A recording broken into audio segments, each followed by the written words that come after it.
அனைவருக்கும் அஸ்ஸலாமு அலைக்கும். Good evening.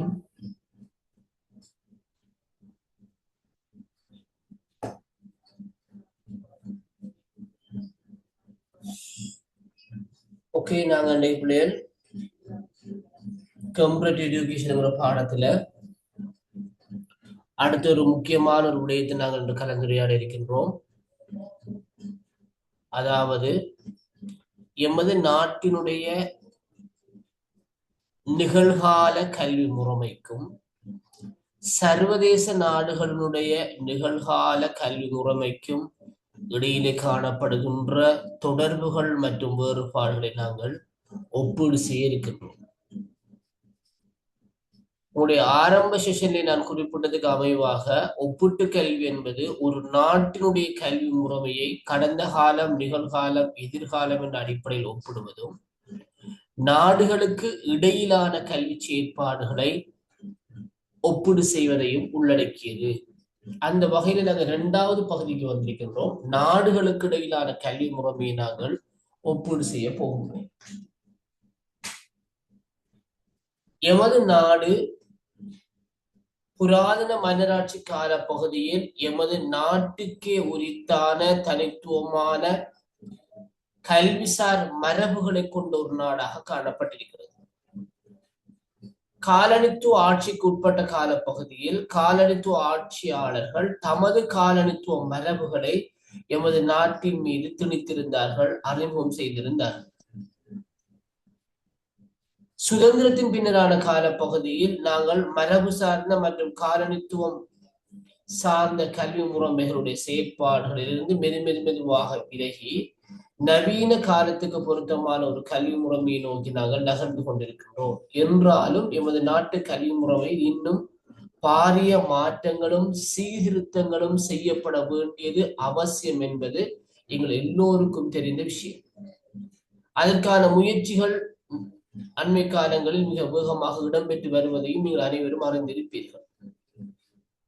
இவ்வாறு எமது நாட்டினுடைய கல்வி முறைமையானது மறுசீரமைக்கப்படுவதற்கு, சீர்திருத்தப்படுவதற்கு சர்வதேச நாடுகளுடைய கல்வி முறைமையினுடைய தாக்கம், சர்வதேச நாடுகளில் தற்போது காணப்படுகின்ற கல்வி செயற்பாடுகள் என்பது பற்றிய தெளிவு மற்றும் விளக்கம் எங்களுக்கு இருக்க வேண்டியது அவசியம். ஏன்னு சொன்னால், கல்வி அறிவின் மூலமாக வளர்ச்சி அடைந்த முன்னேறிய நாடுகள் தான் தொடர்ந்தும் அந்த வளர்ச்சியை, அந்த அபிவிருத்தியை, அந்த முன்னேற்றத்தை தொடர்ந்தும் தக்க வைத்துக் கொண்டிருக்கின்றன. உங்களுக்கு தெரியும், உலக நாடுகள்ல இயற்கை வளங்கள் காரணமாக, கனிய வளங்கள் மற்றும் இயற்கை வளங்கள் காரணமாக செல்வ செழிப்போடு காணப்பட்ட நாடுகள் அண்மை காலங்களில் இடம்பெற்று வந்த யுத்தம் மற்றும் இடப்பெயர்வு மற்றும் வன்முறைகள் காரணமாக மிக மோசமான வீழ்ச்சி நிலையை அடைந்திருப்பதை நீங்கள் கண்டிருப்பீர்கள். குறிப்பாக உங்களுக்கு ஈராக் நாட்டை பத்தி தெரியும். ஈராக் 1961 ஆண்டிய நிலவரத்தின்படி 1961 ஆண்டிய நிலவரத்தின்படி ஈராக் நாட்டினுடைய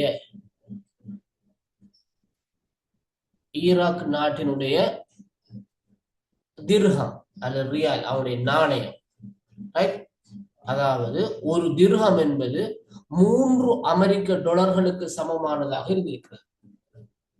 3 அமெரிக்க டாலர்களுக்கு சமம். அது கணக்கு பார்த்தால் இப்போது ஒரு திர்ஹம் என்பது 900 ரூபாயை விட்டு இருக்க வேண்டும். ஆனால் அண்மை காலங்களில் இடம்பெற்ற யுத்தம் மற்றும் ஆக்கிரமிப்பு நடவடிக்கைகள் காரணமாக அந்த நாடு மிகவும் சீர்குலைந்து ஒரு மோசமான நிலைக்கு தள்ளப்பட்டிருக்கிறது. அதே போன்றுதான் லிபியா, அதே போன்றுதான் சிரியா, அதே போன்றுதான் ஈரான். இந்த நாடுகள் எண்ணெய் வளம், பொருளாதார வளம் உள்ள நாடுகளாக இருந்த போதிலும் அந்த நாடுகளால பொருளாதார அபிவிருத்தி நீண்ட காலத்துக்கு தக்க வைத்துக் கொண்டிருக்க முடியவில்லை. அதுக்கு மேலே நாடுகளுடைய செல்வாக்கு ஆதிக்கம் ஒரு காரணமாக இருக்கலாம். ஆனால் இதே நேரம் கல்வி அறிவின் காரணமாக அல்லது மனித வளத்தின் காரணமாக செல்வாக்கு பெற்ற நாடுகள் தொடர்ந்தும் அந்த மனித வளத்தை பேணுவதில் செல்வாக்கோடு முனைப்போடு செயற்படுவதனால அவர்களுடைய பொருளாதார ரீதியான அபிவிருத்தி முன்னேற்றம் அடைந்திருக்கிறது. உங்கள் அனைவருக்குமே தெரியும் ஜப்பான் எந்த ஒரு இயற்கை வளமுமே குறிப்பிட்டு கூற முடியாத ஒரு நாடாக இருக்கின்றது. இந்த வளம் ஜப்பான் இருக்குன்னு சொல்லி நாங்க எந்த வளத்தையும் குறிப்பிட்டு சொல்ல முடியாது. ஜப்பான்ல இருப்பது எல்லாமே பூமி அதிர்ச்சி, நிலநடுக்கம், சுனாமி, வெள்ளம், சூறாவளி, எரிமலை வெடிப்பு இவைகள் தான் மிஞ்சி காணப்படுகிறது, மிதமிஞ்சி அளவில் இருக்கிறது. அப்ப ஜப்பான் பொருளாதார ரீதியாக ஒரு மிகப்பெரிய வல்லரசாக இருப்பதற்கு காரணம் என்று பார்த்தோம் என்றால் அந்த நாட்டினுடைய மனித வளம், ஹியூமன் ரிசோர்ஸ். அப்ப ஜப்பானுடைய மனித வளத்தை கட்டமைத்தது எது என்று பார்த்தமாக இருந்தால் ஜப்பானுடைய கல்வி முறைமை. ஆகவே கல்வியின் மூலமாக ஒரு நாட்டில சிறந்த மனித வளத்தை விருத்தி செய்வதன் மூலமாக பொருளாதார விருத்தி, சமூக விருத்தி, அரசியல் நிலைத்த தன்மையை ஏற்படுத்தலாம்.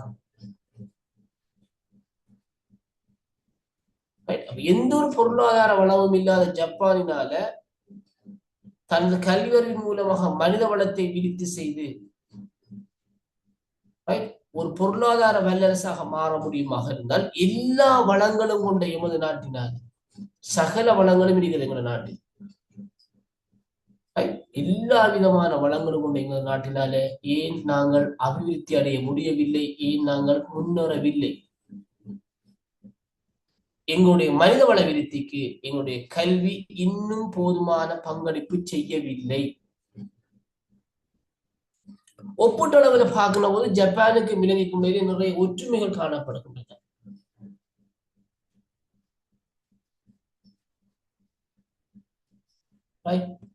ஜப்பானுக்கு இலங்கைக்கும் இடையில ஒற்றுமைகள் காணப்படுகின்றன. இந்த ஜப்பானும் ஒரு தீவு, இலங்கையும் ஒரு தீவு. ஜப்பானிலும் அதிகமான மக்கள் பின்பற்றுகின்ற சமயம் பௌத்தம், இலங்கையிலும் அதிகமான மக்கள் பின்பற்றுகின்ற சமயம் பௌத்தம். ஜப்பானிலும் இலவச கல்வி, எமது நாட்டிலும் இலவச கல்வி. ஜப்பானிலும் பாடசாலை கல்வியில் பரீட்சைக்கு முக்கியத்துவம் இருக்கிறது, எங்க நாட்டிலேயும் முக்கியத்துவம் இருக்கிறது. ஜப்பான்ல செய்முறையும் இருக்கிறது, அந்த நாட்டில் அந்த செய்முறை கல்வி இல்லை, குறைவு. இவ்வாறு ஒற்றுமைகள் இருந்தாலும் பல்வேறு வேற்றுமைகளும் எங்கள் நாட்டுக்கு ஜப்பானுக்கு இடையில் இருக்கின்றது. அப்ப ஜப்பான் அறிமுகம் என்ற அடிப்படையில பார்க்கின்ற போதோ ஜப்பான் தீவு கூட்டங்களை கொண்ட ஒரு நாடு, கிழக்காசியாவில் காணப்படுகின்ற தீவு கூட்டங்களை கொண்ட ஒரு நாடு. ஜப்பானுடைய மொத்த நிலப்பரப்பு 3,77,915 சதுர கிலோமீட்டர்கள்.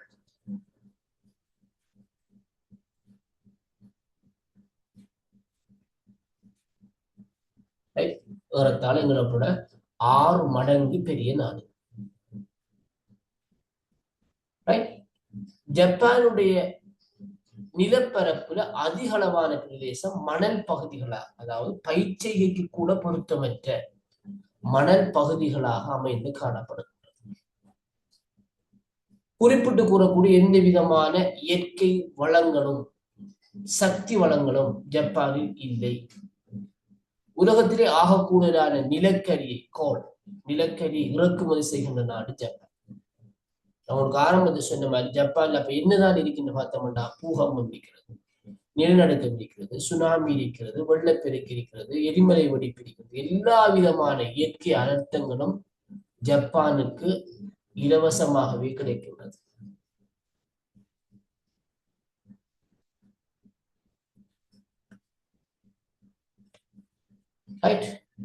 ஜப்பான் சனத்தொகையில 13.5% 14 வயதுக்குள் இறக்கிறார் ஆரம்ப காலங்கள்ல. இப்ப அது குறைவாக இருக்கு. ஜப்பான் இப்ப இருக்கிற நிலப்பாடு என்னவென்றால் அந்த நாட்டு சனத்தொகையில மிக அதிக அளவானோர் எல்டர்ஸ், வயோதிபர்களாக இருக்கிறார். இந்த ஜப்பானினுடைய ஆயுள் எதிர்பார்க்கை மிக அதிகம். 100 வயதை தாண்டிய முதியவர்கள் ஆயிரக்கணக்கில் இருக்கிறார்கள். 100 வயதை தாண்டிய முதியவர்கள் ஜப்பானில் ஆயிரக்கணக்கானோர் இருக்கிறார்கள். ஜப்பானுடைய சனத்தொகையில 22.2% ஏறத்தாழ 1/5 55 வயதுக்கு மேற்பட்டார் வயோதிகர். அவங்களுடைய உணவு பழக்கம் அவங்களுடைய ஆரோக்கியத்துக்கு காரணம். உணவு பழக்கம் அவங்களுடைய சுறுசுறுப்பு, உடற்பயிற்சி, அந்த சுறுசுறுப்பு முக்கியமான காரணம் சொல்றாங்க. 2002 கணக்கெடுப்பின்படி ஜப்பானுடைய எழுத்தறிவு வீதம் 99%, இப்போது 100% ஆகிவிட்டது. ஆசியாவிலும் சர்வதேசத்திலும் பொருளாதார வல்லமை படைத்த ஒரு மிகப்பெரிய பொருளாதார சக்தியாக ஜப்பான் காணப்படுகின்றது. தொழிற்கலை விஞ்ஞானத்திலும் பொருளாதார விருத்தியிலும் ஜப்பான் புரிந்துள்ள சாதனைகள் அந்த நாட்டுடைய கல்வித்துறை விருத்தியின் விளைவாகும். அப்ப இத்தனைக்கும் ஜப்பான் 2ஆம் உலக மகா யுத்தத்தினால மிக மோசமாக அழிக்கப்பட்ட ஒரு நாடு. 1945 ஆகஸ்ட் மாதம் 6ஆம் தேதி, ஆகஸ்ட் மாதம் 8ஆம் தேதி ஆகிய 2 தினங்கள்ல ஜப்பான் மீது வீசப்பட்ட அணுகுண்டு அந்த நாட்டையே சின்ன பின்னமாக்கி, அந்த நாட்டையே ஒரு நோயுள்ளவர்கள், அங்கவீனர்கள் வாழ்கின்ற ஒரு நாடு என்ற நிலைக்கு தள்ளியது. ஹிரோஷிமா நகரத்தின் மீது, நாகசாகி நகரத்தின் மீது வீசப்பட்ட அணுகுண்டுடைய செல்வாக்கு, அதனுடைய தாக்கம் இன்று வரைக்கும் ஜப்பானியர்களில் ஊனமுற்ற குழந்தைகள் பிறப்பதாக சொல்லப்படுகிறது. அவ்வாறு இருந்தும் ஜப்பானினால எவ்வாறு விரைவாக இந்த நிலையிலிருந்து மீள முடிந்தது, விரைவாக முன்னேற முடிந்தது என்று பார்க்கின்ற போது, ஜப்பானை அமெரிக்கர்கள் அடக்கி ஆண்டு வந்தார். ஜப்பான் அமெரிக்காவிடம் நிபந்தனையற்ற வகையில் சரணாகதி அடைந்தது 2ஆம் உலக மகாயுத்தத்தில். அந்த காலப்பகுதியில ஜப்பான்ல அமெரிக்கர்கள் பல்வேறு நிறுவனங்களில் தொழிற்சாலைகளை ஆரம்பித்தார். அந்த தொழிற்சாலைகளில் மிகவும் சொற்ப ஊதியத்துக்கு ஜப்பானியர்கள் வேலை பார்த்தார்கள், வேலை புரிந்தார்கள்.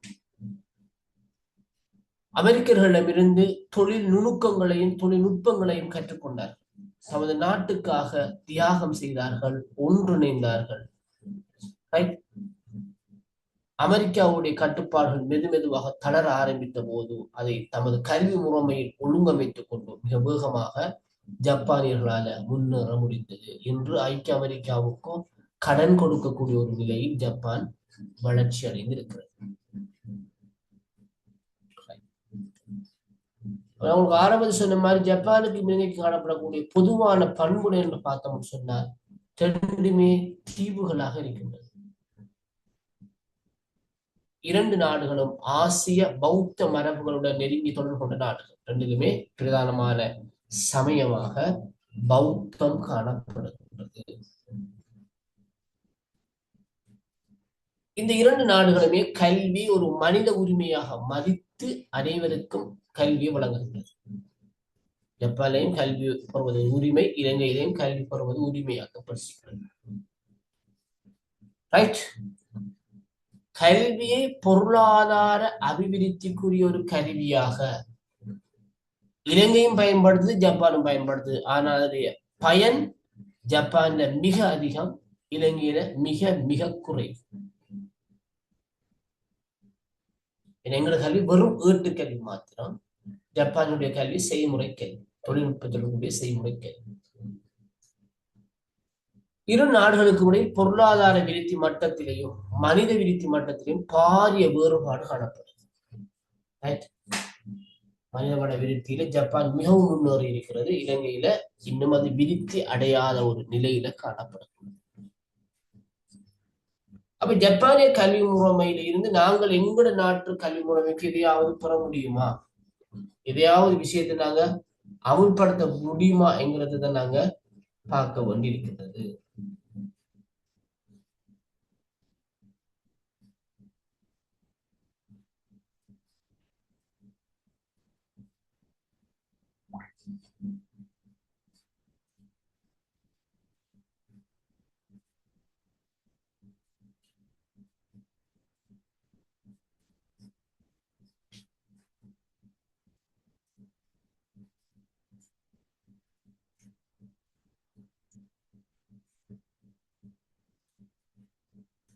ரைட். கடந்த காலத்துல ஜப்பான்ல எவ்வாறான ஒரு நிலைமை காணப்பட்டது, எவ்வாறு அவர்கள் இந்த நிலையை அடைந்தார் இங்கு இருக்கின்ற ஒரு உன்னதமான ஒரு நிலையை ஜப்பான் எவ்வாறு அடைந்து என்று பார்க்கின்ற போதும், ஜப்பான்ல இப்பவும் right? ஜப்பான் ஒரு முடியாட்சிக்குரிய ஒரு நாடு.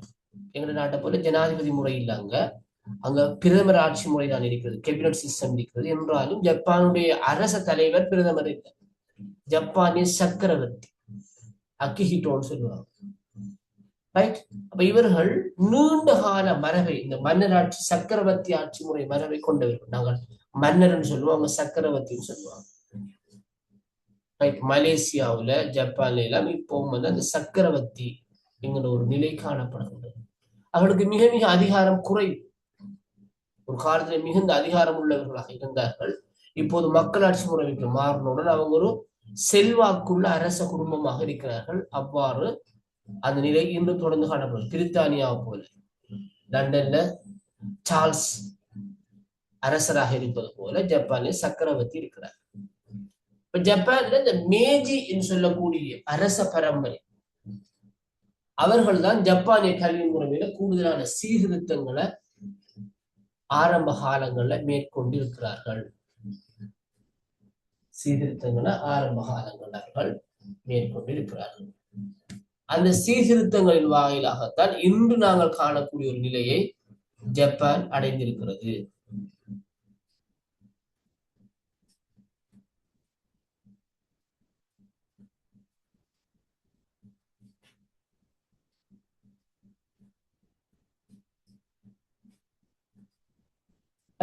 அப்ப 1868 கால பகுதியில தான் ஜப்பானை இந்த மேஜி ஆட்சி காலத்தினுடைய ஆரம்பமாக கருதுகின்றார். ஆரம்பத்துல ஜப்பானை டொகுகாவா சொல்லக்கூடிய அரச குடும்பம் ஆட்சி செய்திருக்கிறது. டொகுகாவான்னு சொல்லக்கூடிய அரச குடும்பம் ஆட்சி செய்திருக்கிறது. இந்த டொகுகாவான்னு சொல்லக்கூடிய அரச குடும்பம் ஜப்பானை ஒரு தனிமைப்படுத்தும் கொள்கையை பின்பற்றிருக்கிறாங்க. உலக விவகாரங்கள்ல சர்வதேச நாடுகள் தொடர்புகள் இருந்து ஜப்பான் தனித்து இருக்க வேணும், தனிமை போன வேணும் என்ற கொள்கையை அவங்க பின்பற்றிருக்கிறாங்க. இந்த டொகுகாவா அரச வம்சத்துடைய ஆட்சிக்கு பிறகுதான் மேஜின்னு சொல்லக்கூடிய மன்னர்களுடைய ஆட்சி இடம்பெற்றிருக்கிறது. இந்த மேஜிகள் தான் ஜப்பான்ல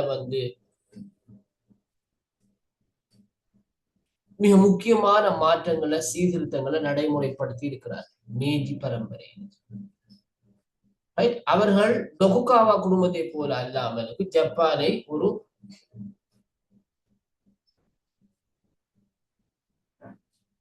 எழுச்சி அடைந்த சர்வதேச நாடுகளுடன் தொடர்புகளை பேணக்கூடிய சர்வதேசத்தில செல்வாக்கு மிக்க ஒரு நாடாக மாற வேண்டும் என்ற எண்ணத்தை கொண்டவர்களாக இருந்திருக்கிறார்கள். அதற்கான செயற்பாடுகளையும் அவர்கள் மேற்கொண்டிருக்கிறார்கள்.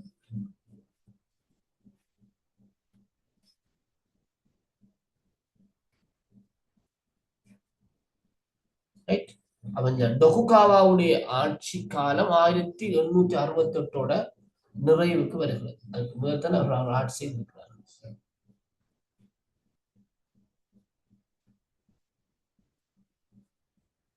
ரைட்?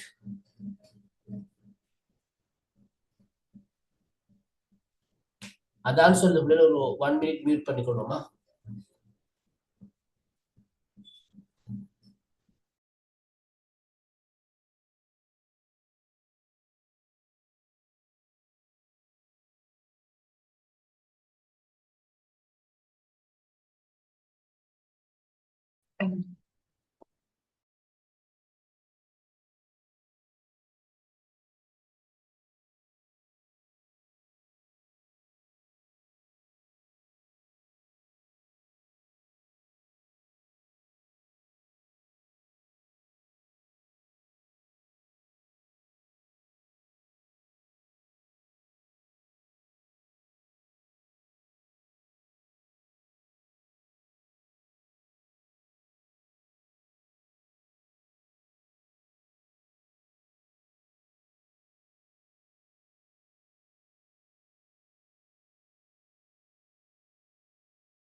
Right, okay.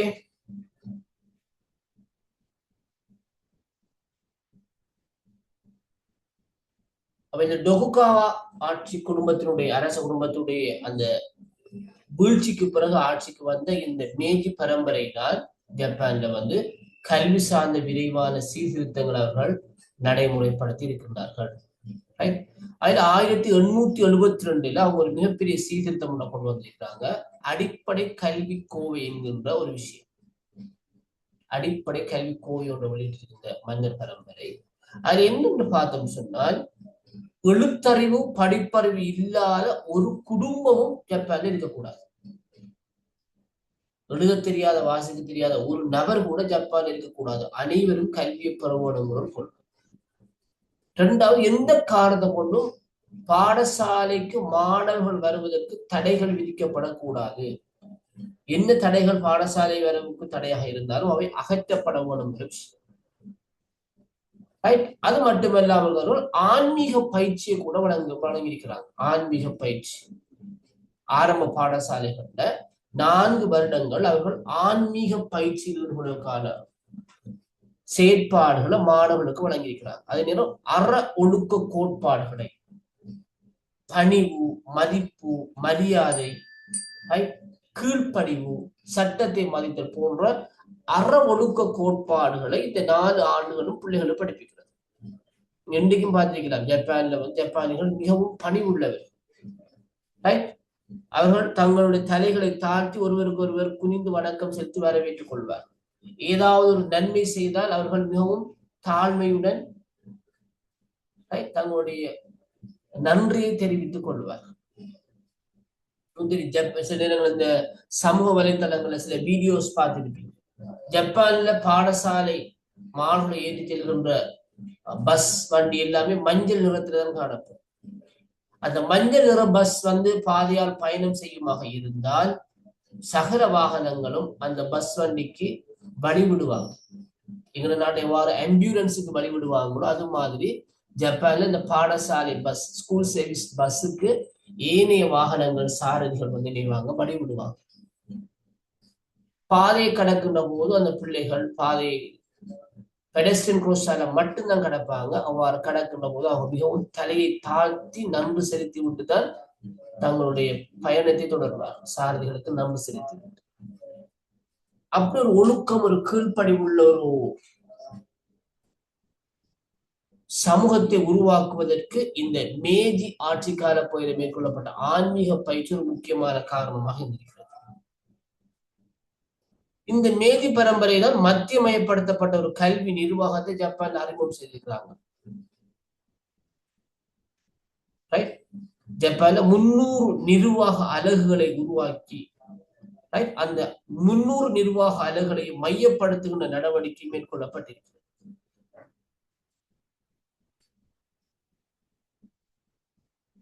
இந்த மேஜி கால பகுதியில தான் இடைநிலை கல்வியில சிறந்து விளங்கிய பொதுமக்கள்ல சிலர் உயர்கல்விக்காக, மேலோர் கல்விக்காக அவர்கள் நடவடிக்கை எடுத்திருக்கிறாங்க. ஜப்பான்ல இருக்கின்ற சக்கரவர்த்தி பல்கலைக்கழகத்துல இவர்களுக்கு உயர்கல்வி வாய்ப்பு வழங்கப்பட்டது, திறமை அடிப்படையிலான மாணவர்களுக்கு. அதே போல தொழில்நுட்ப தகுதியுள்ள தொழிலாளர் அணியுள்ள கல்வியின் மூலமாக தொழில்நுட்பத்தை கற்றுக்கொண்டோம். கல்வியில் தொழில்நுட்பத்தை உருவாக்க கற்றவர்கள் சிறந்த தொழில்நுட்பம் சார்ந்த தொழிலாளர் படையினராக மாற்றப்படுறது.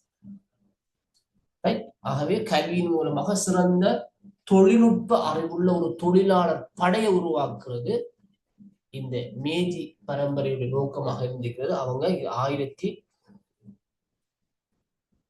1872 கால பகுதியில இருந்து இதை மென்மெதுவாக நடைமுறைப்படுத்தி வராங்க. இன்று நேற்று தொடங்கின விடயம் அல்ல இதுங்கிறத நாங்க விளங்கிக் கொள்ள வேணும்.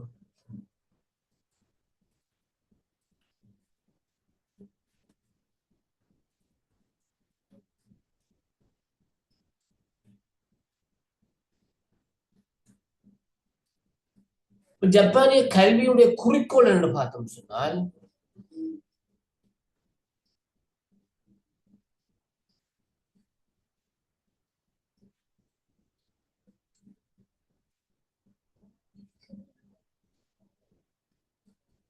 ரைட்.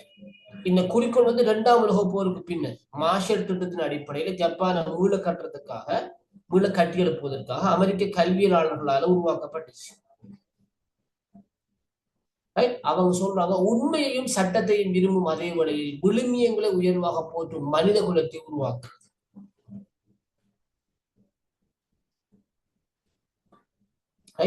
அதே நேரம் உடல் வலிமை, மன வலிமை உள்ள உண்மை, நீதி, தனியாளின் தகமைக்கு மதிப்பளிக்கின்ற உயர்வான பொறுப்புணர்வு உள்ள தொழிற்கண்ணியத்தை பின்பற்றக்கூடிய சுதந்திரமான சிந்தனை கொண்ட அரசுக்கும் சமுதாயத்துக்கும் பங்களிப்பு செய்யக்கூடிய ஆற்றல்களை கொண்ட தனி நபர்களை விரித்து செய்யறது.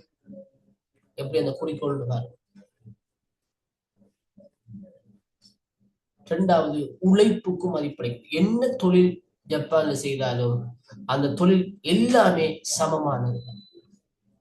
தொழில் காரணமாக ஒருவர் உயர்வடையவோ தாழ்வடையவோ முடியாது. ஆனால் எல்லோரும் தொழில் செய்ய வேண்டும். தொழிலின் மூலமான உழைப்புக்கும் மதிப்பு. அது சுத்திகரிப்பு தொழிலாக இருந்தாலும் சரி, அரசு வேலையாக இருந்தாலும் சரி, சமமான மதிப்பு இருக்கிறது. உழைப்பதற்கு மதிப்பளிக்கப்படுகிறது. அடுத்த வகைகூடல் மற்றும் சமாதானம் நிறைந்த ஒரு சமூகத்தை கட்டியெழுப்புறது.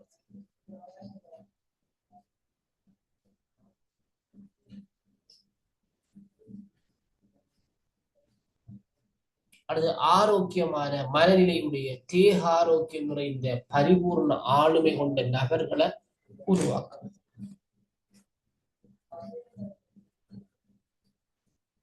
1947 இந்த அமெரிக்க மார்ஷல் திட்டத்தின் அடிப்படையில் உருவாக்கப்பட்ட அந்த கல்வி குழு என்ன செய்யறாங்க, ஜப்பான்ல இருந்த கல்வி முறையில சில குறைபாடுகளை கண்டாங்க. நீதி பரம்பரையினால நடைமுறைப்படுத்தப்பட்ட கல்வி செயற்பாடுகள்ல சில குறைபாடுகளை கண்டாங்க. அதுல ஜப்பானிய கல்வி முறை ஒரு திறந்த நிலையற்ற கல்வியாக இருந்தது.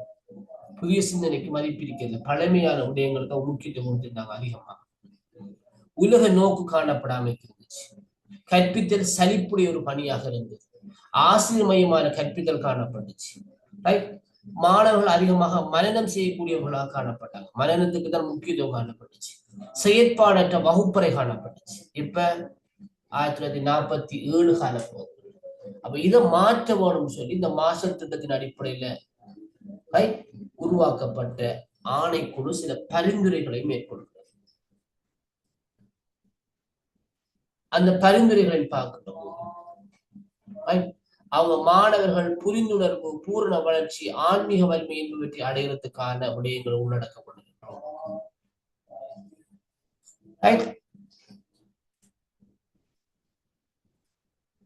இதுல என்னென்ன விடயங்கள்ல குறைபாடுகளை கண்டார்களோ அதை பொருத்தமான வகையில நிவர்த்தி செய்வதற்கான திட்டங்களை அவர்கள் முன்வைத்தார்கள். அது நடைமுறைப்படுத்தப்பட்டது.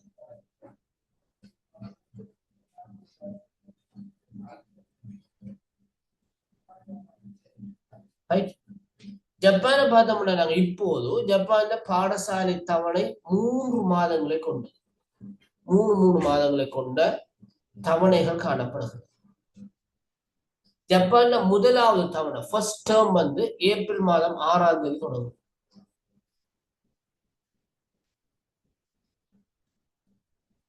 இது ஜூலை மாதம் 20ஆம் தேதி வரைக்கும் நீடிக்கும். 2வது தவணை செப்டம்பர் மாதம் 1ஆம் தொடங்கி டிசம்பர் மாதம் 26ஆம் தேதி முடியும். 3வது தவணை ஜனவரி 7ல தொடங்கி மார்ச் 25ல முடியும். அப்ப ஃபர்ஸ்ட் டேர்ம் ஏப்ரல்ல தான் தொடங்குது. அது ஜூலை 20ல முடியும். செகண்ட் டேர்ம் செப்டம்பர் 1ல தொடங்கி பாருங்க, நிறைய விடுமுறை வழங்கப்படுது மாணவர்களுக்கு. ஜூலை 20ல மூடப்படுற ஃபர்ஸ்ட் டேர்ம் செப்டம்பர் 1ல தொடங்குது. அப்ப பாருங்க, ஆகஸ்ட் மாதம் முழுமையாக லீவ். அது அவங்களுக்கு அந்த பனிக்காலமாக இருப்பதனால, கடும் குளிரான காலமாக இருப்பதனால அவ்வாறு கொடுக்குறாங்க. செப்டம்பர் 1ல தொடங்கி டிசம்பர் 26 வரைக்கும் இருக்கும். அடுத்தது 3வது தவணை ஜனவரி 7ல தொடங்கி மார்ச் 25 வரைக்கும் நீடிக்கும். அந்த செகண்ட் டேர்ம் லீவு தான், ஃபர்ஸ்ட் டேர்ம் லீவு தான் ஒரு கூடுதலான லீவாக இருக்கிறது. சரி, அது அவங்களுடைய அந்த காலநிலையே ஒரு முக்கியமான காரணம். சரியா? ஜப்பானுடைய இந்த கல்வி முறைமை நாங்க இப்போது இருக்கிற கல்வி முறைமை பார்த்தோம் சொன்னால், ரைட், அங்க வந்து பிரைமரி எஜுகேஷன் 6 வருடங்களை கொண்டதாக இருக்கிறது. பிரைமரி எஜுகேஷன் 6 இயர்ஸ், 1 2 3 4 5 6 வரைக்கும் பிரைமரி. கனிஷ்ட இடைநிலை கல்வி 3 வருடங்கள், 7 8 9 மட்டும். சிரேஷ்ட இடைநிலை கல்வி 3 வருடங்கள், 10 11 12. ரைட், அதே நேரம் உயர்கல்வி 4 வருடங்கள், 13 14 15 16 வரைக்கும்.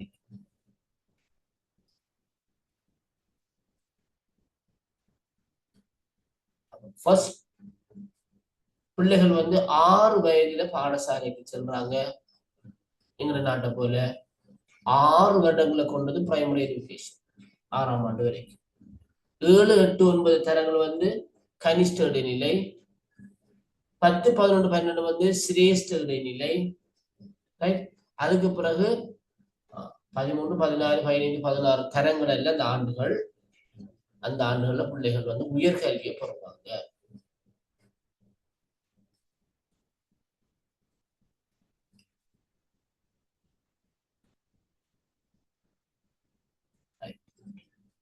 அப்ப ஜப்பான் ஆரம்ப கல்வி 6 வயது தொடங்குது.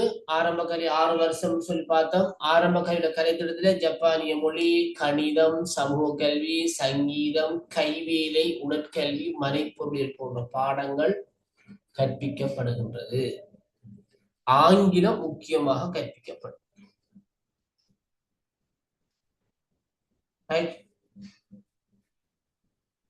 ஆரம்ப கல்வி வழங்குற பாடசாலைகளை சொல்லுவாங்க பிரைமரி ஸ்கூல் சொல்றதுல எலிமெண்டரி ஸ்கூல் சொல்லுவாங்க. அடிப்படை கல்வி பாடசாலை சொல்றாங்க, எலிமெண்டரி ஸ்கூல் சொல்லுவாங்க.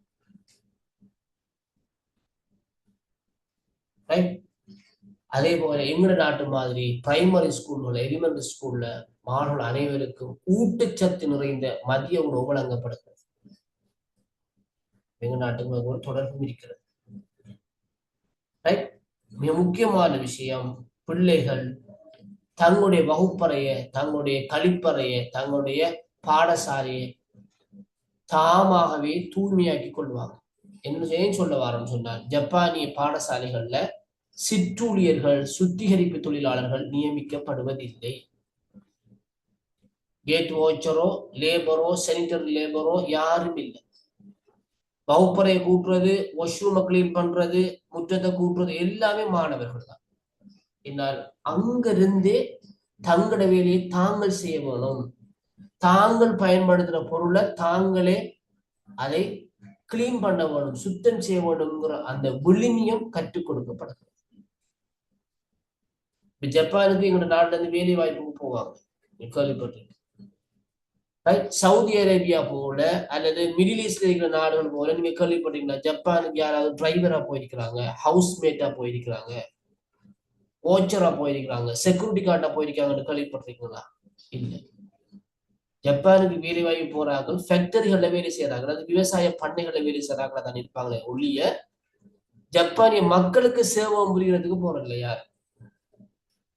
அவங்களுக்கு கார் கழுவுறதுக்கு அல்லது கார் ஓட்டுறதுக்கு, அல்லது பிள்ளைகளை பராமரிக்கிறதுக்கு அல்லது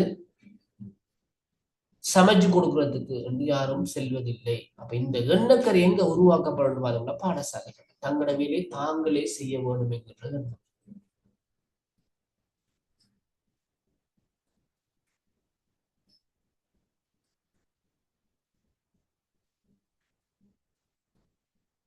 ரைட்.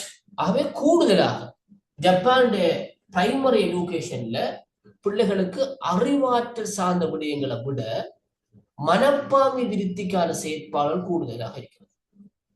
பாருங்க, அந்த பாடங்கள்ல கூட பாருங்க, ஜப்பானிய மொழியை கற்பிக்கிறாங்க, சங்கீதம், கைவேலை, மனைப்பொருளியல் எல்லாம் பிள்ளைகளுடைய மனப்பான்மை விருத்திக்கான விஷயங்கள். சந்தோஷமாக மகிழ்ச்சியாக பாடசாலைகள்ல பிள்ளைகள் கற்றல் செயற்பாடு ஈடுபடுறதுக்கான சூழல் உருவாக்கப்படுது. அப்புறம் போட்டி கல்வி முறை இல்லை, பிரைமரி எஜுகேஷன் தான் போட்டி கல்வி முறை இல்லை. ஜூனியர் செகண்டரியை பார்த்தோம்ல, ரைட், ஜூனியர் செகண்டரி பார்த்தோமாக இருந்தால் நம்ம பார்த்த மாதிரி இது வந்து 3 வருடங்களை கொண்டது. 7, 8, 9 ஆகிய 3 தரங்களை கொண்டது. இது எல்லா பிள்ளைகளுக்கும் கட்டாயம். பிரைமரி எஜுகேஷனும் செகண்டரி எஜுகேஷனும் கட்டாயம் பிள்ளைகள், கட்டாய கேள்வி. அப்ப இங்க வந்து ஜப்பானிய மொழி, கணிதம், சுகாதார உடற்கல்வியும், விழுமிய கல்வி, சமூக கல்வி, விஞ்ஞானம், நுண்கலைகள், தொழில்நுட்பம், மனையியல், விசேட செயற்பாடு போன்றத இங்கு கற்பிக்கப்படுகிறது. சில நேரங்கள்ல நாட்டுல ஒவ்வொரு பிரதேசங்கள்ல அந்தந்த பாடசாலைகளால தீர்மானிக்கப்படக்கூடிய தெரிவு பாடங்களும் கற்பிக்கப்படுகிறது. அந்தந்த பாடசாலைகள் அந்த தெரிவு பாடங்களை தீர்மானிச்சு கொடுப்பாங்க.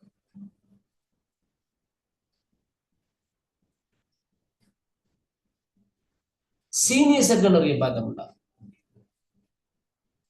10, 11, 12 இந்த தரங்களை கற்பிக்கப்படுகின்ற கல்வி.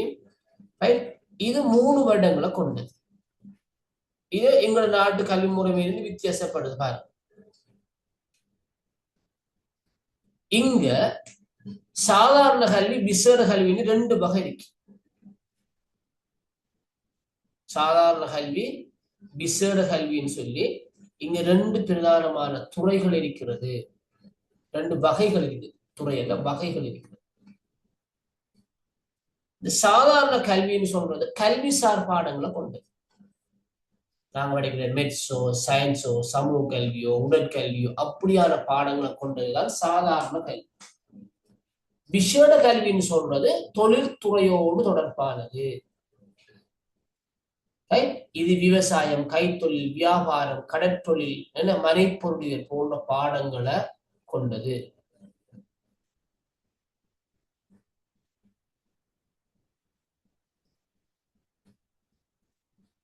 இந்த சீனியர் செகண்டரி ஸ்கூல் இதுல 3 வகையான ஸ்கூல்ஸ் நல்லா விளையப்படும்.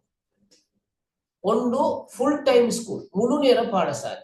மாணவர்கள் இந்த சாதாரண அந்த கல்வின்னு சொல்லக்கூடிய அந்த வகையில கற்கணுமாக முழுமையாக. நாங்க ஸ்கூல் டைம்ல ஃபுல்லா ஸ்கூலுக்கு போறோமே, அவங்க ஸ்கூலே ஃபுல்லா இது பண்ணுவாங்க, கண்டினியூ பண்ணுவாங்க. இது ஒரு வகையான பாடசாலை. 2வது வகை இருக்கிறது பகுதி நேர பாடசாலை.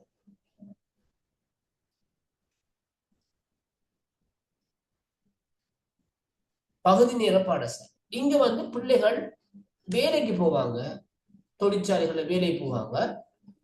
அந்த வேலை முடிஞ்சோட பாடசாலையில வந்து தங்களோட கல்வியை கண்டினியூ பண்ணுவாங்க. ஈவினிங் டைம் இருக்கலாம், மார்னிங் டைம் இருக்கலாம். அவங்களோட அந்த ஒர்க்கிங் ஹவர்ஸுக்கு பொறுத்து ஏற்ற போல அவங்களுக்கு பார்ட் டைம் ஸ்கூல்ஸ் இருக்கு. Part time. இன்னும் ஒரு வகையான பாடசாலை இருக்கிறது, குறைவாக இருக்கிறது. அதாவது தொலைக்கல்வி பாடசாலை, டிஸ்டன்ஸ் ஸ்கூல் சொல்லுவாங்க. பாடசாலைகள் என்ன செய்யும், தங்களோட மாணவர்களுக்கு தேவையான டாக்குமெண்ட்ஸ், ஆவணங்களை வழங்குவாங்க. கற்றலுக்கு தேவையான அவங்க வீட்டில இருந்து கற்றுக்கொண்டு பரீட்சைக்கு தோற்றி அந்த கல்வியை பூர்த்தி செய்வாங்க. டிஸ்டன்ஸ் மோட்னு சொல்லுவாங்க. இப்படி 3 வகையான பாடசாலை முறைமை இருக்கிறது. முழு நேர பாடசாலை, பகுதி நேர பாடசாலை, தொலைக்கல்வி பாடசாலை. இதுல சிரேஷ்ட இடைநிலை வகுப்பு 10, 11, 12 தரம் 10, 11, 12 வகுப்புகளுக்கு இவ்வாறான பாடசாலைகள் காணப்படும்.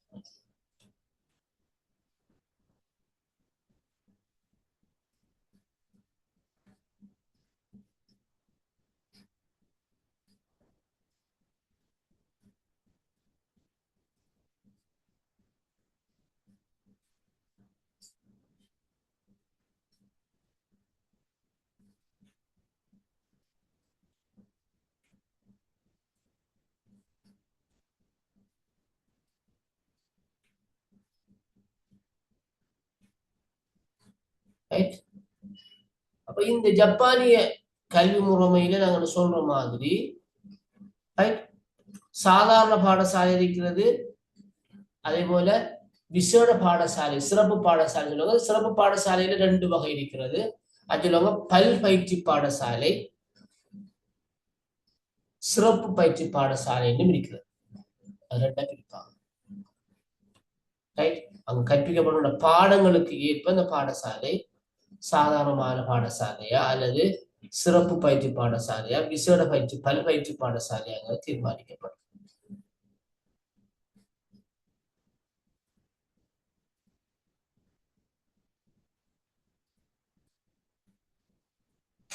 அப்ப இந்த இடைநிலை பாடசாலைகள்ல சிறைசுலை பாடசாலைகள்ல செய்முறை வேலைகளுக்கு அதிக நேரம் பிராக்டிகலுக்கு தான் அதிக நேரம் செலவிடப்படுது. ஜப்பான பொருளாதார நிர்வாகத்துல வேறுபட்ட தேவைகளை நிறைவு செய்யறதுக்கு பல்பயிற்சி பாடசாலைகள் காணப்படுகிறது. பிரபல இடைநிலை பாடசாலைகளை அனுமதி பெறுவதற்கு போட்டித்தன்மையும் பரிச்சய மையமாக கொண்ட கற்கையும் ஜப்பான்ல இருக்கிறது. இது ஒரு முக்கியமான விஷயம். எங்களை நாடு காணப்போற அதே விஷயம். கிரேட் 7, 8, 9 படிக்கிற பிள்ளைகள் என்ன செய்வாங்க, இந்த சிரேஷ்ட பாடசாலைகள் சிரேஷ்ட இடைநிலை பாடசாலைகளுக்கு இப்ப நாங்க பார்த்த மாதிரி அது பொதுக்கல்வி பாடசாலையாக இருக்கலாம், அல்லது சிறப்பு பயிற்சி பாடசாலை இருக்கலாம், அல்லது பல் பயிற்சி பாடசாலையா இருக்கலாம். எந்த பாடசாலையில பிள்ளை சேருங்கிறதுக்கு ஒரு எக்ஸாம் வைப்பாங்க. அந்த எக்ஸாம் மிக முக்கியமான எக்ஸாம். அந்த எக்ஸாம்ல தான் பிள்ளைகள் எந்த பாடசாலையில சேர்றதுக்கு தகமை பெற்றார்கள் என்று தீர்மானிக்கப்படும். ஓலவல் மாதிரி தான் அது கிட்டத்தட்ட நாங்க சொல்ல போறோம். அதனால என்ன வாங்கன்னு சொன்னால், இந்த பாடசாலை கல்விக்கு மேலதிகமாக ஜப்பானிய பெற்றோர் தங்களோட பிள்ளைகளை டியூஷனுக்கு அனுப்புவாங்க. இந்த நாட்டில் டியூஷனுக்கு அனுப்புறோம். அந்த டியூஷனை சொல்லுவாங்க ஜுக்குன்னு சொல்லக்கூடிய தனியார் வகுப்புகளும் பிள்ளைகளை சேர்த்து போட்டியாக கடும் போட்டியாக இருக்கும் பிள்ளைக்கு அந்த விசேட பயிற்சி பாடசாலைகள் கிடைக்கிறது. பல்பயிற்சி பாடசாலைகள்ல உள்ள அனுமதி கிடைக்கிறது, கடும் போட்டி இருக்கும். அதுக்காக இந்த ஜுக்கு பிள்ளைகள் அனுப்பி வைக்கப்படுறாங்க.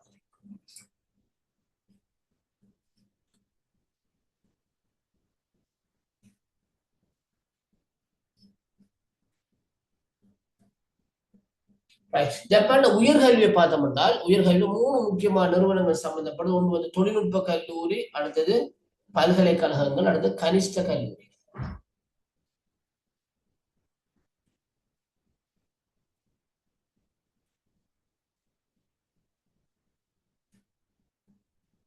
இந்த பல்கலைக்கழக கல்வி 4 தொடக்கம் 6 ஆண்டுகள் என்ற அடிப்படையில காணப்படும். ஜப்பான்ல மெடிசின் செய்யறதுன்னு சொன்னா 6 வருஷம் அவங்க கற்க வேணும். இவங்க நாட்டுல 5 வருஷம், அங்க 6 வருஷம். அவங்க 12 வருட முறைசார் கல்வியை பூர்த்தி செய்த மாணவர்கள் பல்கலைக்கழக அனுமதிக்கு தகுதி உடையவர்களாக இருக்கிறாங்க. அதுக்கு ஒரு நுழைவு பரீட்சை காணப்படுகிறது. அந்த பரீட்சையில அவங்க வருகின்ற அடைவுகளுக்கு ஏற்ப அவர்களுக்குரிய கோர்சஸ் தீர்மானிக்கப்படும்.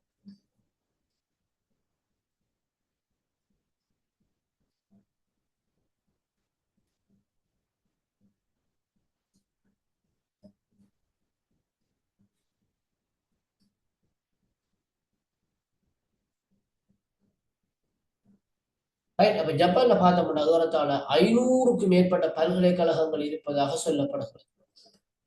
உயர்கல்வி நிறுவனங்கள் மிக அதிகமாக காணப்படுகிறது. அதுல சர்வதேச தரமிக்க பல்கலைக்கழகங்களும் நிறைய காணப்படுகிறது. ஜப்பான்ல பல்கலைக்கழகங்கள் அதிகமானவை தனியார் பல்கலைக்கழகங்களாக இருக்கிறது. உயர்கல்வி தனியார் மயப்படுத்தப்பட்டிருக்கிறது. எங்கள நாட்டில் உயர்கல்வியும் அரச தேசியமயமாக்கப்பட்ட ஒரு நிலையில் காணப்படும். ஜப்பான்ல அது தனியார் மயமாக்கப்பட்டிருக்கிறது. அரச பல்கலைக்கழகங்களும் இருக்கிறது, தனியாருக்கும் போதிய அளவான வாய்ப்புகள் வழங்கப்பட்டிருக்கிறது.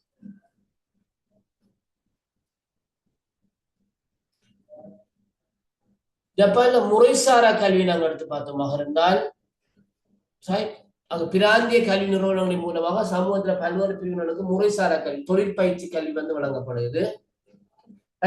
விசேட பயிற்சி பாடசாலைகளுடன் தொழில் அமைச்சு கூடாகவும் இந்த முறைசாரா கல்வி நிகழ்ச்சி நடத்தப்படும். தேவையான பயிற்சிகள், புதிய புதிய கண்டுபிடிப்புகள், புதிய புதிய தொழில்நுட்பங்கள் கண்டறியப்பட்டவுடனே அது அந்த முறைசாரா கல்வி நிகழ்ச்சி திட்டத்துக்கூடாக பாடசாலை கல்வியை பூர்த்தி செய்தவர்களும் அழைக்கப்பட்டு அவர்களுக்கு அந்த பயிற்சிகள் வழங்கப்படுகின்றன. சரியோ? ஓகே.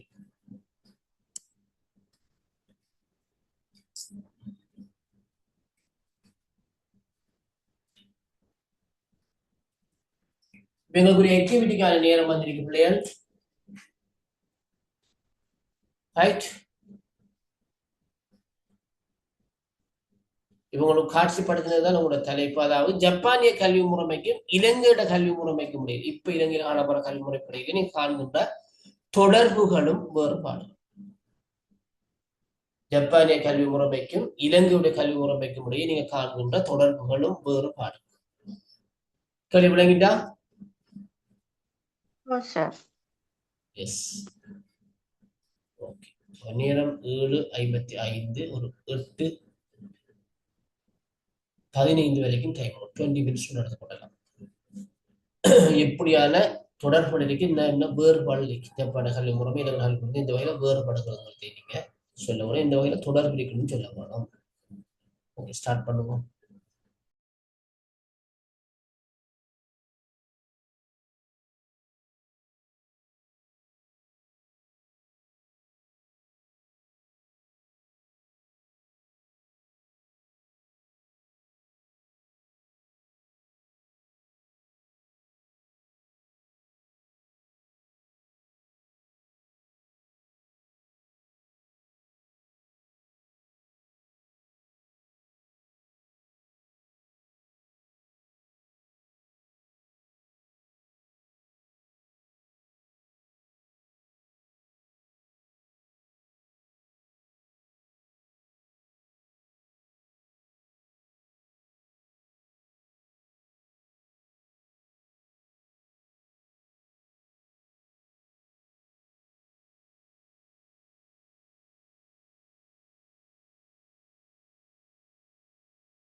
ரைட் ஓகே பாப்போமா பிள்ளைகள்.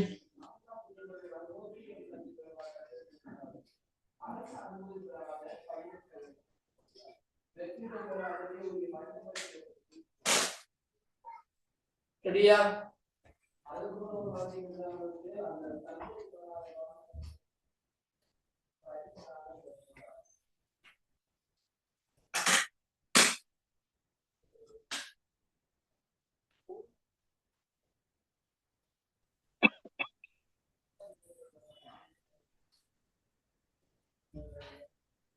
எங்க அஸ்கா ரெடியா? அஸ்கா சார் நான் சொல்லவா? ஓகே. ஹஸ்னா ஹஸ்னா ஃபர்ஸ்டா சொல்லுங்க, அடுத்தது தர்ஷன், அடுத்தது அஸ்கா. சொல்லுங்க ஹஸ்கா. ஹஸ்னா. சரி சார். ஜப்பானிய கல்வி முறைக்கும் இலங்கையில கல்வி முறைக்கும் இடையிலான ஒற்றுமையை பார்த்தேன்னு சொன்னால் கல்விக்கு முக்கியத்துவம் ரெண்டுமே இரண்டு நாடுகளுமே கல்விக்கும் பாரிய அளவுல முக்கியத்துவம் கொடுக்கக்கூடியவங்களாக காணப்பட்டாங்க. அதே நேரம் ரெண்டு நாடுமே கட்டாய கல்வி. ஆஹ் ஜப்பானிய கல்வி முறையிலையும் படிக்காதவர்கள் யாருமே இருக்கக்கூடாதுன்னு சொல்லியும், இலங்கையிலையும் அந்த கட்டாயமாக ஒவ்வொரு மாணவர்களும் கல்வி கற்கக்கூடியவர்களாக இருக்கணும்னு சொல்லி இந்த கோட்பாடுகளை கொண்டவங்களாக காணப்படுறாங்க. அதே நேரம் தேர்வு முறை ரெண்டு ஜப்பானிய கல்வி முறையிலையும் தான் இலங்கை கல்வி முறையிலையும் தான் பரீட்சை முறைகள் காணப்படுகின்றது. இப்ப இந்த ரெண்டு நாடுகளுக்கு இடையிலான வேறுபாடுகளை பார்த்தோம் சொன்னால் கல்வி முறை ஜப்பானிய கல்வி முறையில வந்து அவங்க ஜப்பான் மொழிக்கும் கணிதம் அறிவியல் போன்ற பாடங்களுக்கு முக்கியத்துவம் கொடுக்கக்கூடியவர்களாக இருந்தார்கள். ஆனால் இலங்கையோட கல்வி முறையை பார்த்துட்டு சொன்னால் அவங்களும் இந்த சிங்களம் தமிழ் ஆங்கிலம் போன்ற பாடங்களுக்கு முக்கியத்துவம் கொடுக்கக்கூடியவர்களாக இருந்தார்கள். அடுத்த பாடத்திட்டத்தை பார்த்தோம்னா இது வந்து இந்த ஜப்பானிய கல்வி முறையில பாடத்திட்டம் தொழில்நுட்பம் சார்ந்ததாக காணப்பட்டது. இலங்கையில அப்படியான முறைகள் இல்ல. மாணவர்கள் விரும்பக்கூடிய வகையில வந்து அவங்களோட பாடத்திட்டம் அமைய பெற்றது. அடுத்தது ஜப்பானிய கல்வி முறையில நாங்க ஆசிரியர் பயிற்சி அதை பார்த்தேன்னு சொன்னால் அங்க ஆசிரியர் பயிற்சி கடுமையானதாக காணப்பட்டுச்சு. ஆசிரியர்கள் அவங்க எடுக்கக்கூடிய அந்த பாடங்கள்ல மிகவும் திறமையானவர்களாக காணப்பட வேண்டும். அதே நேரம் அவங்களுக்கு தொடர்ச்சியான பயிற்சிகளும் வழங்கப்பட்டுச்சு. ஆசிரியர் பயிற்சிகள் வழங்கப்பட்டது. அதே நேரம் இலங்கையை பார்த்தோம்னு சொன்னால் இலங்கையில ஆசிரியர் பயிற்சி குறைவாக காணப்படுறதோட இங்கேயும் திறமையான அந்த ஆசிரியர் அவங்களோட பாடத்துல திறமையானவர்களாக இருந்தாலும் தொடர்ச்சியான பயிற்சி நெறி இல்லை. அடுத்தது கற்பித்தல் முறை. ஜப்பானிய கல்வி முறையில கற்பித்தல் முறை வந்து விழுமியம், அடுத்தது குழுப்பணி, அவனோட ஆளுமைக்கு முக்கியத்துவம் கொடுக்கக்கூடியதாக செயல் சார்ந்ததாக காணப்படுது. இலங்கையில பரீட்சைக்கும் அறிவாற்றலுக்கும் தான் முக்கியத்துவம் வழங்கப்படக்கூடியதாக உள்ளது. அடுத்தது இவங்களோட ஆரம்ப கல்வியை பார்த்தால் ஜப்பானிய ஆரம்ப கல்வியில பரீட்சைக்கான அழுத்தம் குறைவு. அங்க பிரைமரி எஜுகேஷனுக்கு வந்து அவங்க பரீட்சையை வந்து மையப்படுத்தல. ஆனா இலங்கையில சிறு வயதுல இருந்தே அவங்களுக்கு இந்த பரீட்சைன்றது வந்து அழுத்தமாக காணப்படுது. இது வந்து அந்த பிள்ளைகளுக்கு இடையில ஒரு போட்டித்தன்மையையும் ஏற்படுத்தக்கூடியதா சமூக விழுமியங்களை பார்த்தால் ஜப்பான் நாட்டுல கல்வி முறையில அவங்க வந்து பிறருக்கு உதவுதல், அடுத்தது பணிவு, பிறரை மதித்தல் போன்ற நற்பண்புகளை வந்து கடுமையாக மாணவர் மத்தியில திணிக்கக்கூடியவங்களா இருந்தாங்க. அதை அதிகமா கற்பிக்கக்கூடியவர்களா இருந்தாங்க. இலங்கையில அப்படி இருந்தாலும் அதை நடக்கக்கூடிய மனப்பாங்கு இல்லை மாணவர்கள் மத்தியில். அதே நேரம் கட்டாய கல்வி. ஜப்பான் கட்டாய கல்வி 9 வருடங்களாக காணப்படுகின்றது. இலங்கையில கட்டாய கல்வி 15 வருடங்களாக காணப்படுகின்றது. ஜப்பான் நாட்டு மாணவர்கள்ல பாடசாலைகளையும் அவங்களோட சூழலையும் அவங்களே சுத்தம் செய்யக்கூடியவர்களாக காணப்படுகின்றார்கள். ஆனால் இலங்கையில அவ்வாறான நிலை இல்லை. இலங்கையில கல்வி முறையில வந்து அதிகமாக புத்தகம் அறிவு சார்ந்த கல்வியில தான் அதிகம் கவனம் செலுத்தக்கூடியவர்களாக காணப்படுகின்றார்கள். இந்த செயல்முறை கல்வியில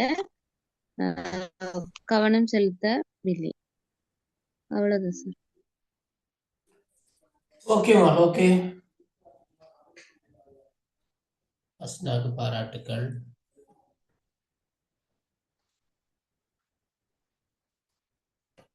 தர்ஷினி. ஜப்பான் இலங்கை இடையிலுள்ள தொடர்புகளும் வேறுபாடுகளும்.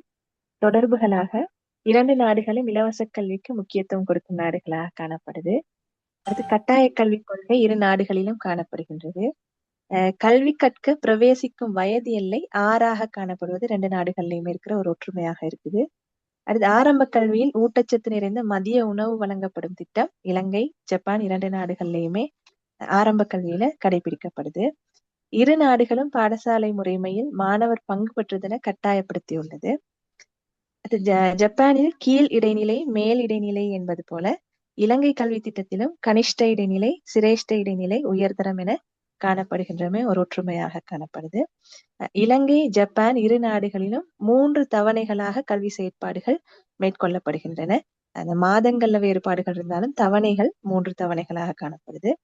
2 நாடுகளிலும் முறைசாரா கல்வி நடைமுறைப்படுத்தப்படுகின்றமையும் குறிப்பிடத்தக்கது. இதெல்லாம் தொடர்புகள் சார்.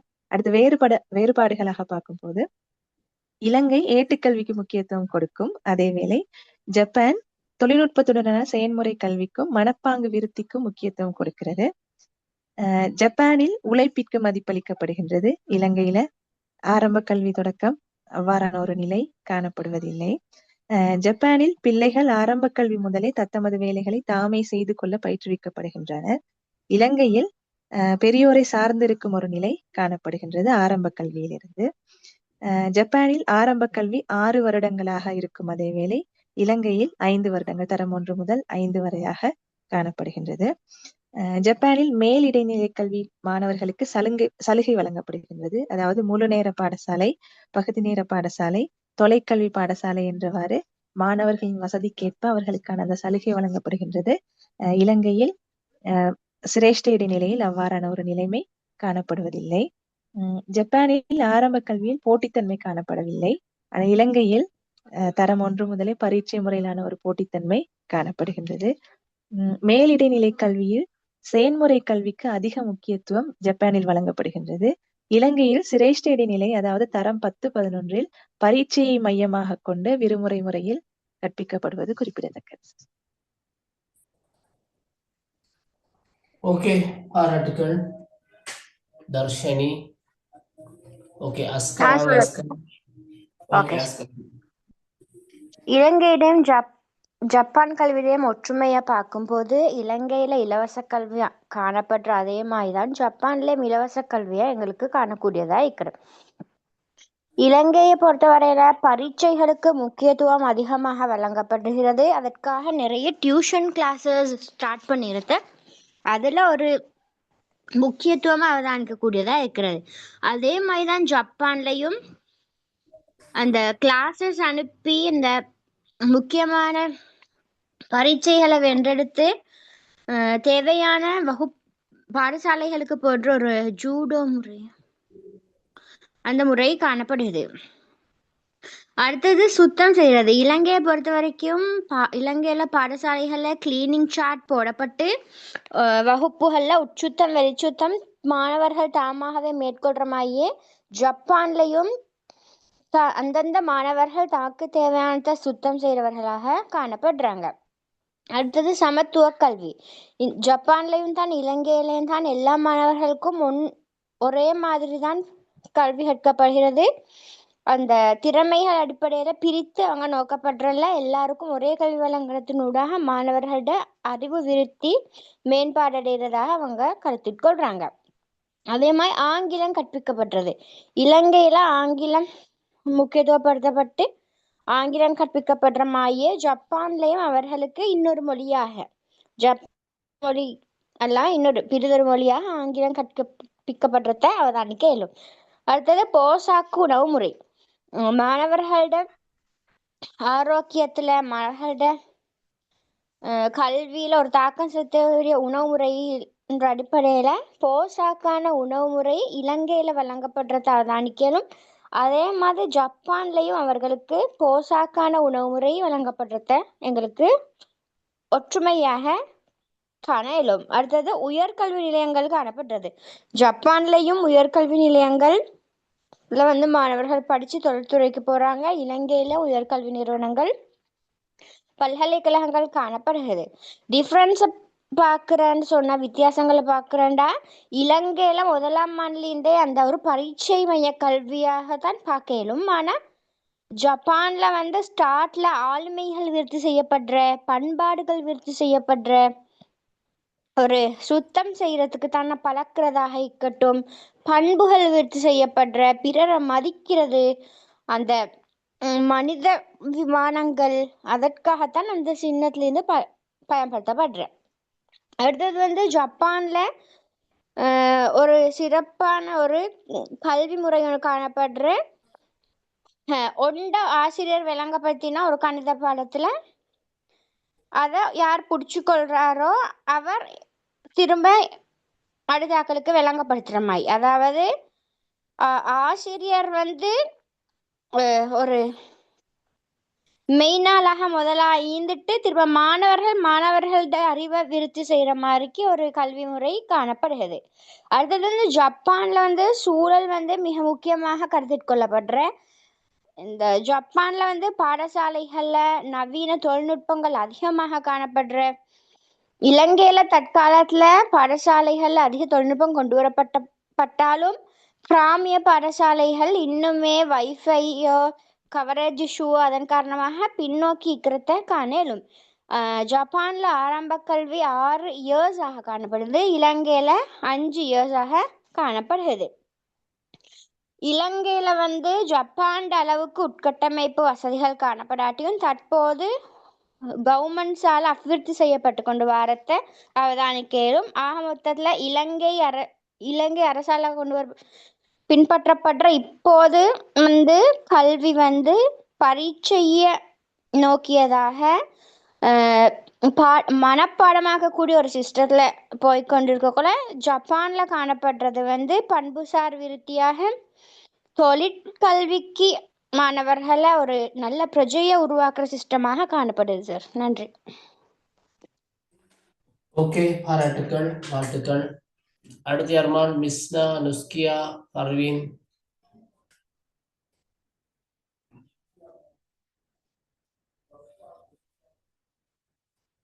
மைசரா, ரசீசா.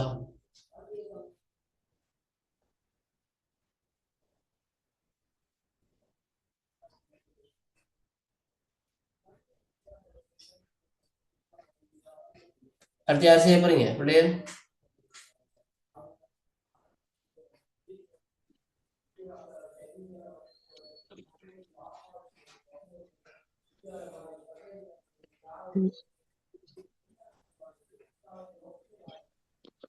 ஜப்பானிய கல்வி முறைக்கும் இலங்கை கல்வி முறைக்கும் இடையிலான ஒற்றுமை வேற்றுமைன்னு பார்க்கும்போது, முதல்ல வேற்றுமையை பார்க்கும்போது சார், ஒற்றுமை மற்றும் சமூக பொறுப்பிற்கும் முன்னுரிமை உழைப்பிற்கே முக்கியத்துவம் வழங்கப்படுகின்றது. ஆனா இலங்கையை பொறுத்தளவுல கல்வி அறிவுக்கு மட்டும் முக்கியத்துவம் வழங்கப்படுகின்றது.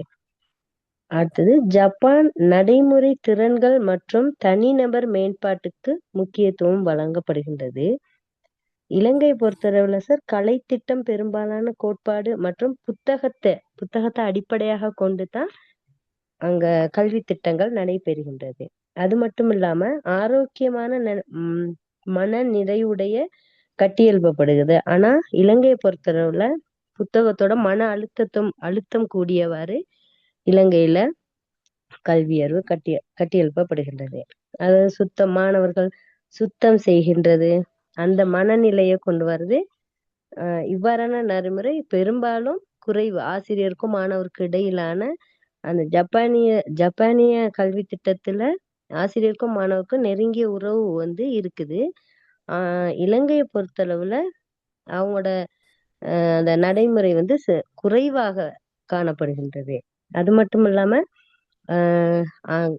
கல்வி ஆரம்ப இதுல வந்து 5 தொடக்கம் 6 வரையில ஆரம்ப பிரிவு ஜப்பானிய முறையில, 6 தொடக்கம் 9 கீழ் இடைநிலை பள்ளியும் 11, 12 மேல் இடைநிலை பள்ளியும் கொண்டுள்ளது. இலங்கையை பொறுத்தளவுல 5 வரை ஆரம்ப பிரிவும், 6லிருந்து 9 வரை கனிஷ்டமும், 12, 13 உயர்தரமும், 3 வருடம் பல்கலைக்கழகமும் கொண்டு நடைமுறைப்படுத்தப்பட்டுள்ளது. ஜப்பானிய முறையில் மாணவர்கள் ஆளுமை வளர்ச்சிக்கு உதவுகின்றது. இலங்கையை பொறுத்தளவுல கல்வியறிவு விகிதத்தை அதிகரிப்பதற்கு உதவுகின்றது. இது வேற்றுமை சார். ஒற்றுமைன்னு பார்க்கும்போது ஜப்பானிய மற்றும் இலங்கை மற்றும் ஆகிய இரண்டுமே இலவச கல்வியும் கட்டாய கல்வியும் வழங்கப்படுகின்றது. அது மட்டுமல்லாமல் இலவச கல்வி காணப்படுகின்றது. இரு நாடுகளும் இந்த 6 வயதுல இருந்தே கல்வியறிவை ஊட்டுகின்றாங்க. அது இல்லாம உணவு வழங்குறது இரு நாடுகளுக்குமே இருக்குது. அது மட்டும் இல்லாம முறைசாரா கல்வி வழங்கப்படுகிறது. 2 நாடுகளுக்கும் இடையிலான ஒற்றுமை சார். Thank you sir. ஓகே, பாராட்டுக்கள் ஷார்தினி. அடுத்து யாரும் சொல்லிருக்கீங்களா? பரவீன், உஸ்கியா, மிஸ்னா.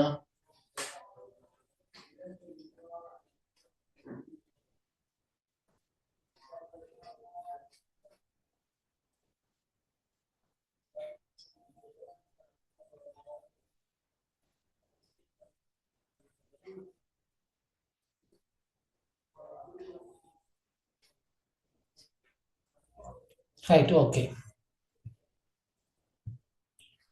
நீங்க சொன்ன தகவல்களுக்கு மேலதிகமாக இன்னும் சில விடயங்களை சேர்த்திருக்கிறேன் பாருங்க. ரைட். கீழ்மட்ட இடைநிலை பாடசாலை, மேல்மட்ட இடைநிலை பாடசாலைங்கிற அமைப்பு ஜப்பான்லையும் இருக்குது, இலங்கையிலும் இருக்குது. ஜூனியர் செகண்டரி, சீனியர் செகண்டரிங்கிறது ஜப்பான்லையும் இருக்குது, ஸ்ரீலங்காவிலும் இருக்குது. ஆனா அதுல படிமுறைகள் வித்தியாசம். இலங்கையில 6லிருந்து 9 வரைக்கும் வருகிறது, அங்க 7லிருந்து 9 வரைக்கும் இருக்கிறது. 4 வருடம் இலங்கையில், அங்க 3 வருடமாக இருக்கிறது. ஓகே. ஜப்பானிய பொதுக்கல்வி திட்டத்தில் நூல்கல்விக்கு அழுத்தம் இருக்குது, இலங்கையிலும் இருக்கிறது அழுத்தம். நூற்கல்விக்கு 2 நாடுகளிலையும் அழுத்தம் இருக்கிறது. அது ஒற்றுமையாக பார்க்கலாம். ரைட். ஆனா வேற்றுமையும் இருக்கிறது. நூற்கல்வி மட்டுமல்ல, ஜப்பான்ல செய்முறை கல்விக்கு இன்னும் கூடுதல் முக்கியத்துவம் இருப்பது அடுத்த ஒரு விஷயம். நாங்கள் வேற்றுமையில பார்ப்போம். பாடசாலை முறையில் மாணவர்களை பங்குள்ள செய்வதில் 2 நாடுகளும் முனைப்புடன் இருக்கு. 2 நாடுலையும் பிள்ளைகளுக்கு கல்வி வழங்குவது உரிமையாக அரசாங்கத்திலே கடமையாக ஆக்கப்பட்டு கட்டாய கல்வி நடைமுறைப்படுத்தப்படுறது 2 நாட்டையும் இருக்கிறது. அதே போல மாணவர்கள் தெரிவு பாடங்களை ஜூனியர் செகண்டரிலையும் சரி, சீனியர் செகண்டரிலையும் சரி, தெரிவு பாடங்களை தங்களோட விருப்பத்துக்கு ஏற்ப தெரிவு செய்வதற்கான சந்தர்ப்பம் 2 நாடுகளிலையும் மாணவர்களுக்கு வழங்கப்பட்டிருப்பதும் ஒரு மேலதிகமான தொடர்பாக இருக்கின்றது. வேற்றுமைகளை நாங்க பார்க்கின்ற போது இடைநிலை பாடசாலை ஜப்பான்ல 3 வழிகள்ல கல்வியை வழங்குது. முழு நேரம், பகுதி நேரம், தொலைக்கல்வி. ஆனா இலங்கையில முழு நேரம் மட்டும்தான் இருக்கிறது. ஜப்பான்ல ஒரு கற்கை நிறைய பூர்த்தி செய்யறதுக்கு 80 புள்ளிகள் புறப்படவும், 80 கிரெடிட்ஸ் இருக்கும். இலங்கையில பாஸ் மார்க் 35. சித்தி அடைகிறதுக்கான புள்ளி இலங்கையில 35, ஜப்பான்ல 80. Right, okay. கட்டாய பாடங்களில் 2 நாடுகளுக்கு இடையில பல்வேறு வேறுபாடுகள் இருக்கிறது. எங்கள நாடுல என்னென்ன பாடம் கட்டாய பாடமா இருக்கிறதோ அவ்வாறான பாடம் ஜப்பான்ல இல்லை. அங்க வேறு வகையான பாடங்களை அவங்க கட்டாயப்படுத்த தொழில்நுட்ப பாடத்தை முக்கியத்துவம் கொடுத்து வழங்கி இருக்கிறாங்க. அதே மாதிரி கல்வி பிரச்சனைகளை பார்க்கின்ற போது 2 நாடுகள்லையும் இலங்கையிலும் சரி, ஜப்பான்லையும் சரி, புகழ்பெற்ற பாடசாலைகளுக்கு மாணவர்களை அனுமதி பெறதுக்கான போட்டி இருக்கிறது. இங்க ஸ்காலர்ஷிப் என்ற பெயர்ல இருக்குது. அங்க ஜுக்கு என்கின்ற டியூஷன்களுக்கு அனுப்பி பிள்ளைகளை அந்த பாடசாலைகளை சேர்க்கறதுக்கு அவங்க முனைப்பு காட்டுறாங்க. தனியார் போதனா வகுப்புகளை செல்வாக்கு இருக்குது. அங்க ஜுக்கு இருக்கு, இந்த டியூட்டர் இருக்கு. புகழ்மிக்க தொழில் பாடசாலைகள், பல்கலைக்கழகங்களில் அனுமதி பெறுவதற்கு நுழைவுத் தேர்வு ஆதிக்கம், என்ட்ரன்ஸ் எக்ஸாம் இருக்கிறது. 2 நாடுகளையும் இருக்கிறது. ரைட். அதே போல மேற்படி அம்சங்களில் பெற்றோர் பிள்ளைகள் சமூகத்தின் கணிப்பு மதிப்பு மேலோங்கி இருக்கிறது. 2 நாடுகளிலையும் காணப்படுற பிரச்சனையாக காணப்படுகிறது. அதுக்கான தீர்வுகளை என்னென்று நாங்கள் பார்த்தோமாக இருந்தா பாடசாலைகளுக்கு காணப்படுற ஏற்றத்தாழ்வுகளை குறைக்கிறது. எங்களை நாட்டிலும் அதுக்கான நடவடிக்கைகள் எடுத்திருக்கிறாங்க. அருகில் உள்ள பாடசாலை, சிறந்த பாடசாலைகளை திட்டம் ஜப்பானிலும் அதுக்கான நடவடிக்கைகள் எடுக்கப்பட்டு கொண்டு வருகிறது. அதே போல அனுமதி பரீட்சையோடு புற மதிப்பீடுகளையும் பயன்படுத்துது. உதாரணமாக பாடசாலை அதிபருடைய அறிக்கை, ஆசிரியர்கள் அறிக்கைகளை பயன்படுத்துறது அனுமதி பரீட்சைக்குரிய பாடத்துறையின் எண்ணிக்கையை குறைக்கிறது. இவ்வாறான விடயங்களினூடாக இந்த பிரச்சனையை குறைச்சு கொள்ளலாம் என்று எதிர்பார்க்கப்படுகிறது. ரைட். நாங்கள் ஜப்பான கல்வி முறை நாங்கள் முடிச்சிட்டோம் பிள்ளைகள். சரியோ? ஓகே. இன்று எங்களுடைய நோன்பு ஆரம்பமாக இருக்கிறதுனால தொழுகைக்கு செல்ல வேண்டியிருக்கிறது.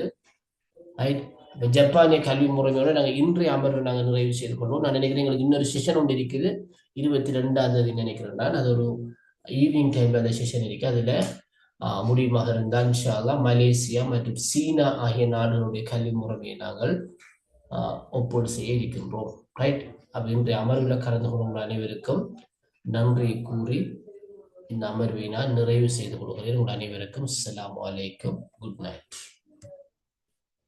Good night sir. Good night. Good night.